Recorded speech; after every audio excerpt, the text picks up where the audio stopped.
Well, the Big 12 was definitely outshined this weekend. The Big 12 was definitely outshined by the Big 10 at the NCAA tournament in the opening weekend. Big 10 sending 6 teams onto the Sweet 16, the Big 12 with just 3. It's now all on Houston, Iowa State, and Arizona. And Iowa State may continue to be without its best player. More on that in just a moment. But I'm telling you, those 3 schools are all the Big 12 needs to shine when it matters most. Welcome into the Open for Business Big 12 podcast. I'm your host, John Kurtz. This is where the Big 12 just means more. In this video, I will give the Big 10 its flowers. They deserve them, but also explain how the Big 12 can still be the last one standing. All right, so the Big 10, man. What a weekend. Strongest case for best league in the country belongs right now to the Big 10, and I'm not sure it's particularly close at this moment in time, right? Subject to change as the tournament rolls on, but 6 teams in the Sweet 16, which is an NCAA record, that's pretty tough to argue with, my friends. That is over a third of the field, right? Do some math there. 6, 12, 18. They've got over a third of the field. That's crazy. There was one huge surprise in that, but a lot of it was just the Big 10 playing to seed, performing about how you would expect them to based on what their league was this year. Iowa, of course, is the surprise as they beat Florida, and that helps the Big 12 in some ways, possibly hurts the Big 12 in some ways. More on that in a moment. Nebraska, of course, won the game of the tournament so far. They were that close. The 3/4 court or 2/3 court heave that went off the backboard and in and out. Nebraska was that close from being eliminated, but now they're going down to Houston. It's not really surprising to see Michigan, Illinois, Purdue, Michigan State all make it there. They were all top, 3 seeds between that group of 4, and they continue to look very impressive. There's just no denying what the Big 10 did here at all. Like, I watched Illinois play. Their offense is going to, that's a beast. That's a regional final matchup. I think that Houston, Illinois is basically a regional final matchup that's happening in the regional semifinal. I think that will be what really determines who goes to the Final Four because Illinois is damn good. Purdue's got championship pedigree. They're about as consistent as Houston has been at getting to the Sweet 16. Whatever. You guys get it. Michigan State, they're very, very good also. It's SEC 2010s football-esque, what the Big Ten has done so far. And the Big Ten, as I mentioned, actually in some ways helped the Big 12 with its performance because if you were a Houston fan, you're looking at this like, man, Florida just got knocked out. Like the 1 seed in our bracket just got taken out by a 9 seed. That's great news. If Houston were to see Iowa or Nebraska, whoever it's going to be in that regional final, I'm sure they would take that 10 times out of 10 over playing Florida again, if you're talking about the likelihood of winning. Maybe you wanted the rematch against Florida to get some revenge. I can certainly understand that. I wouldn't discount this, though. The fact that Nebraska is going there and then might be playing in that regional final game could be tricky because they're going to send a bunch of fans. You saw how many fans they packed into, let's see, where were they at? They were Oklahoma City. How many fans they packed into Oklahoma City? They're going to send a lot of fans to Houston. That could really affect Houston's home court advantage there, okay? But all in all, Big 12 still in solid shape because the 3 true national championship contenders moved on.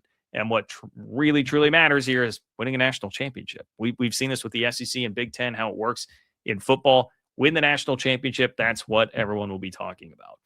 And for those contenders, it's not just winning. Outside of Arizona's game with Utah State, which got a little bit dicey, I mean, these were huge margins of victory. Iowa State, without its best player, won by 34 and 19. I mean, they just spanked Kentucky. Houston won by 31 and 29. Completely demolished Texas A&M.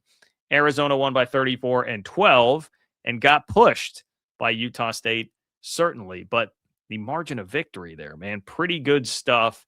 And it makes you feel good about where the Big 12's national championship contenders are right now, outside of the health situation for Iowa State. And the latest on Josh Jefferson, their best player, supposed to have an MRI this morning as I record this on Monday morning. So there's some concern there because initially I think the idea was he probably would not have to have an MRI. He talked after the game in the locker room, said the next few days will be really big for him. Not sure yet if he's available or not. We'll just have to wait and see on that.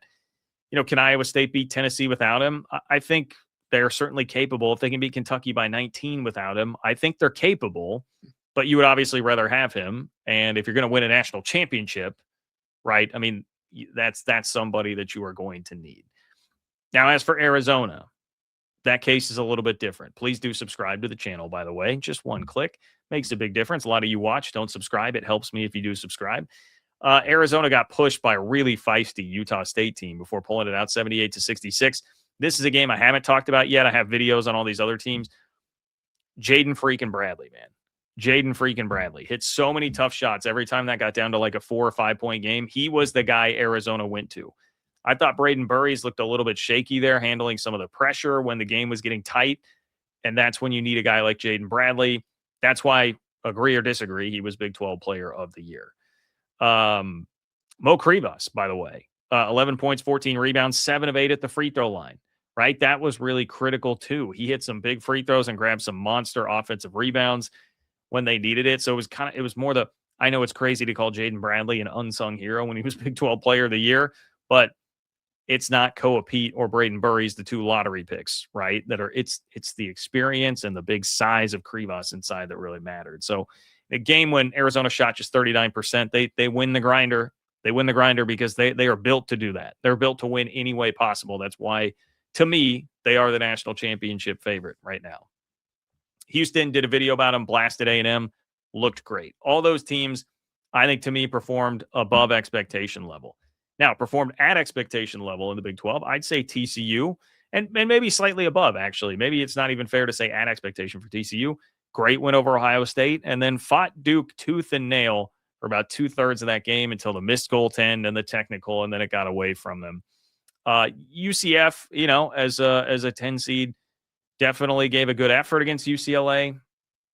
I would say you're about at expectation level there. Now, Texas Tech is below expectation level just for the sheer volume of how badly they got beat by Alabama. I was puzzled watching that game the entire weekend, sitting at my TV, or not the entire weekend, the entire night last night, like at my TV, like, what is the plan here, Grant McCaslin? Like, the offense just looks stuck in mud, and the contrast between Texas Tech with Christian Anderson or whoever else, whether it was going to be Anderson or one of the other guards, someone else in the backcourt, there was just so much standing and dribbling around, right? I was just like, there's no real plan here. And then Alabama would come and just look like the Harlem Globetrotters, passing it around the inside out, kick out to 3, offensive rebound. That was the other thing. Tech just getting blistered on the glass, kick out threes for Alabama the entire game. I have no idea what was going on there. Look, Bama's going to get hot from 3. That's one thing. But Tech's plan on offense, I just could not figure that out. And that was the really, truly disappointing part to me of that game. And that's how you lose by 25 points. And at one point, you're down by 30 plus in that game, right? Yeah, that should not happen. Like, Texas Tech is better than that. Donovan Atwell just never had a chance to get going at all. Jalen Petty, 0 of 5 from 3. It was bad. I understand you're missing your best player. I did not expect it to look that bad. Kansas, I thought, was pretty indicative of what that team actually was all year long. They never really got it totally figured out, and a bit too little too late. Into the game, they finally get something going, but too little too late, you give up the buzzer beater. BYU, I've already done a video on that. Kansas and BYU, I've got more on both of those. You can find videos on the channel from throughout the weekend. Definitely disappointing. Never could regroup from the Richie Saunders injury. They're below expectations. So I'd give the Big 12 like a C plus probably for the opening weekend, but there's still a lot of ceiling left there because you just need to go win the title. Win a national championship, get multiple teams to the Final Four. You can still take that shine back from the Big Ten. Like, that's what people will remember. I use this example a lot, but the Big Ten in football, there's a lot of blah in that conference. But you know what? They've got 3 or 4 elite teams at the top, and they keep winning the national championship. So that's what people will talk about. It's what really matters. And if you're the Big 12, if you send someone to the national title game, it would be the 5th time in 7 years you've played for the national title. And if you win it, it would be the 3rd time in 7 years you've won the national title. It's a pretty good run. And Houston was so damn close last year. I still feel good about where the Big 12 sits in terms of having an opportunity to win the national championship. And that is the most important thing. But all credit to the Big Ten, dude. The Big Ten looks like a total juggernaut right now, and it's certainly not going to be easy for the Big 12 coming up the rest of the way.